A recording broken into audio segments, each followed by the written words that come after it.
Message de Monseigneur Philippe Christori du vendredi 25 mars 2022. Par le saint nom de Jésus, Seigneur, viens nous sauver.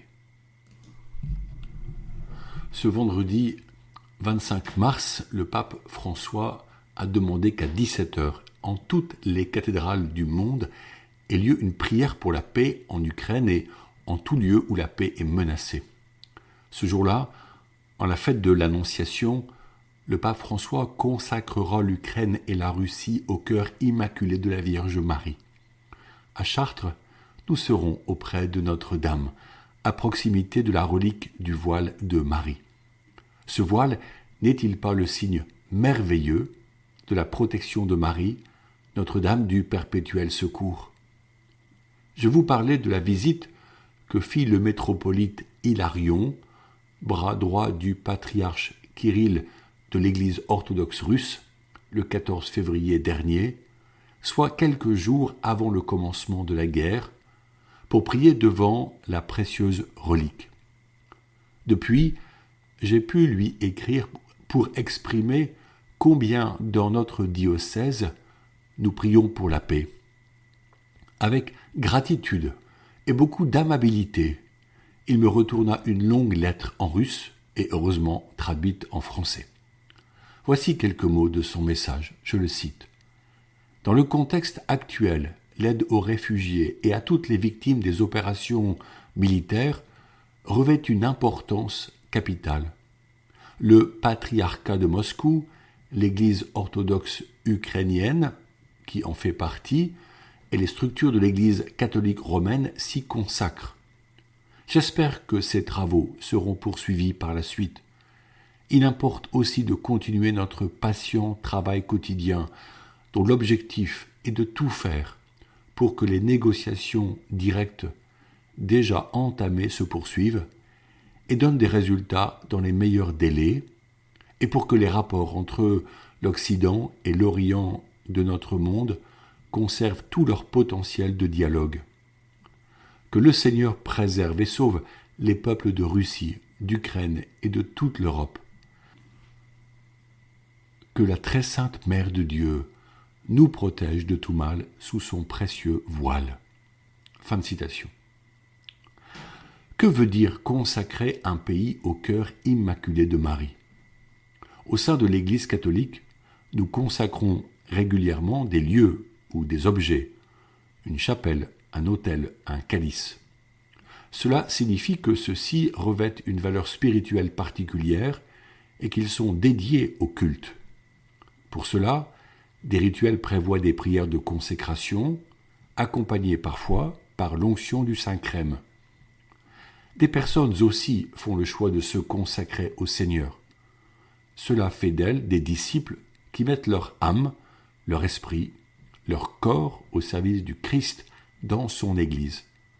Cela est vrai dans tous les états de vie.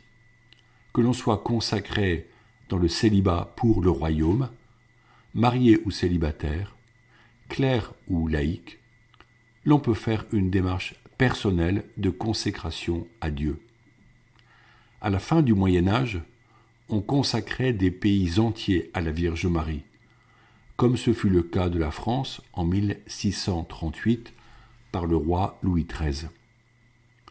Parler du cœur immaculé de Marie, c'est reconnaître la sainteté unique de la Vierge, qui sera confirmée en 1854 par le dogme de l'Immaculée Conception, lui-même attesté en 1858 à Lourdes par la Vierge elle-même à Sainte Bernadette.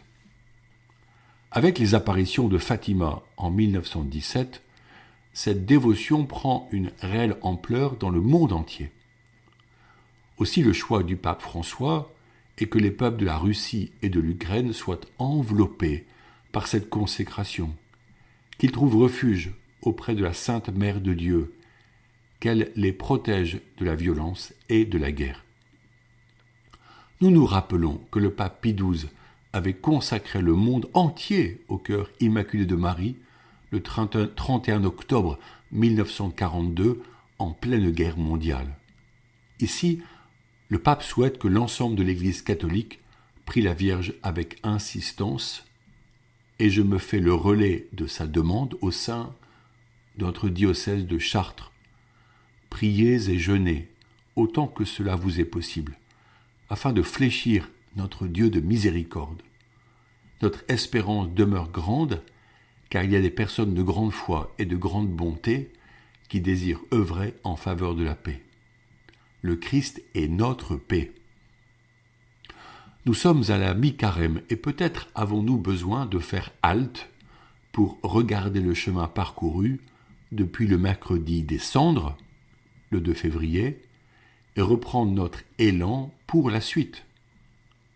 Depuis cette entrée, la vie publique a été tellement perturbée par l'entrée en guerre de la Russie que nos craintes ont pu nous détourner de notre bon chemin de conversion. Où en suis-je dans mon attachement au Christ ? Il faut rappeler que la vie spirituelle chrétienne est un chemin vers Dieu le Père, qui passe obligatoirement par Jésus-Christ, son Fils fait homme. Ainsi, il n'est de prière chrétienne que celle faite dans le nom de Jésus.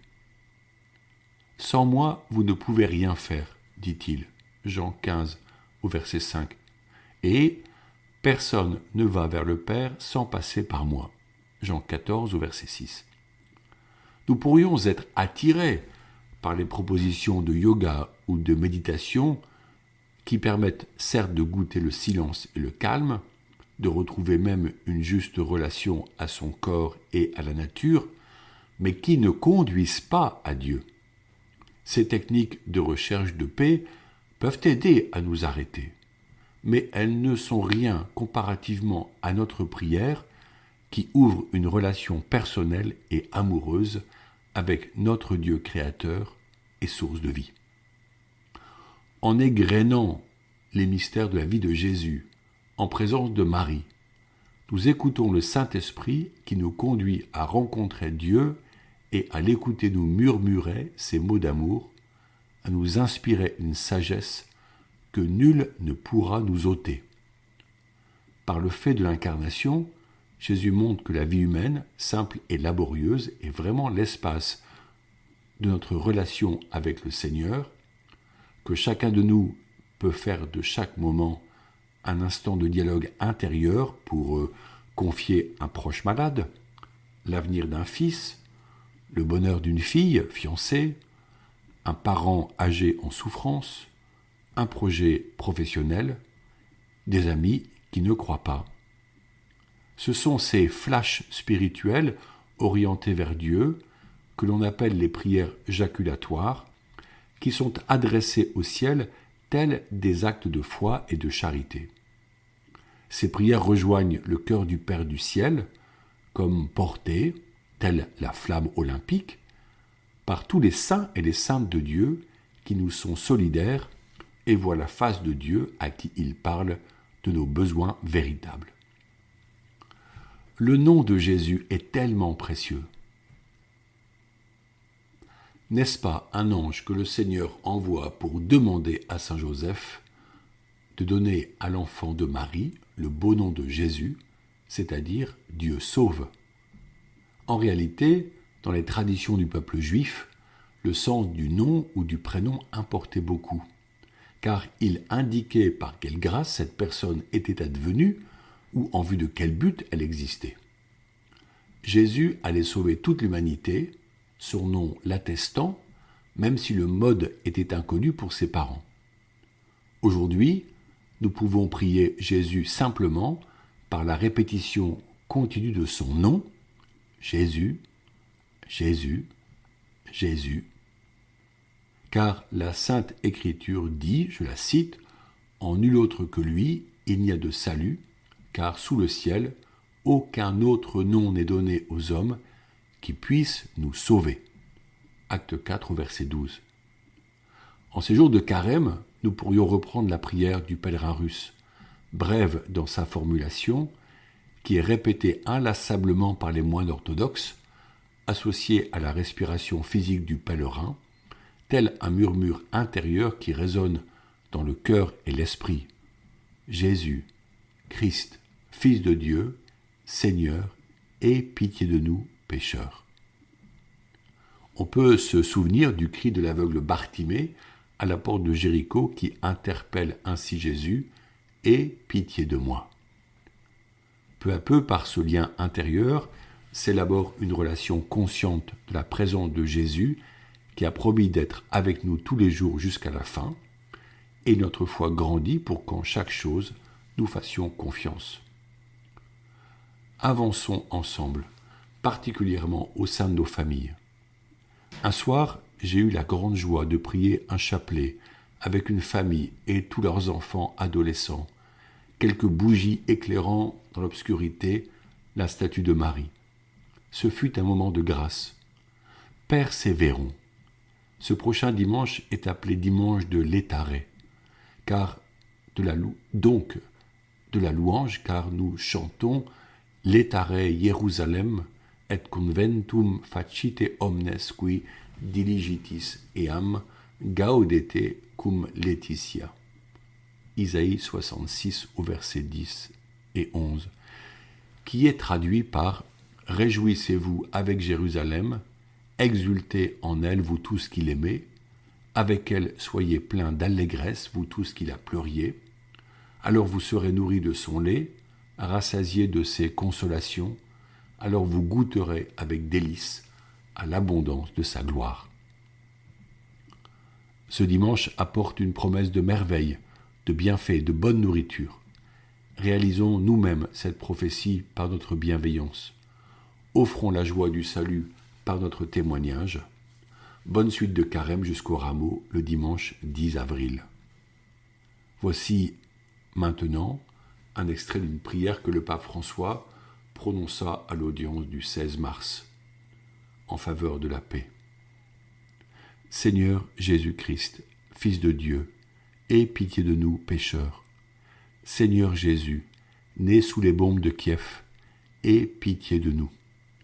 Pardonne-nous, Seigneur, si, non contents des clous avec lesquels nous avons percé ta main, nous continuons à boire le sang des morts déchirés par les armes.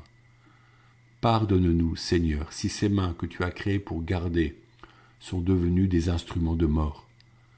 Pardonne-nous, Seigneur, si nous continuons à justifier la cruauté par notre fatigue, si, par notre douleur, nous légitimons la cruauté de nos actes. Pardonne-nous la guerre, Seigneur. Seigneur Jésus-Christ, Fils de Dieu, nous t'implorons. Éclaire notre conscience, que notre volonté ne soit pas faite. Ne nous abandonne pas à nos propres actions. Arrête-nous, Seigneur, arrête-nous. Ô Seigneur, arrête la violence. Arrête-nous, Seigneur.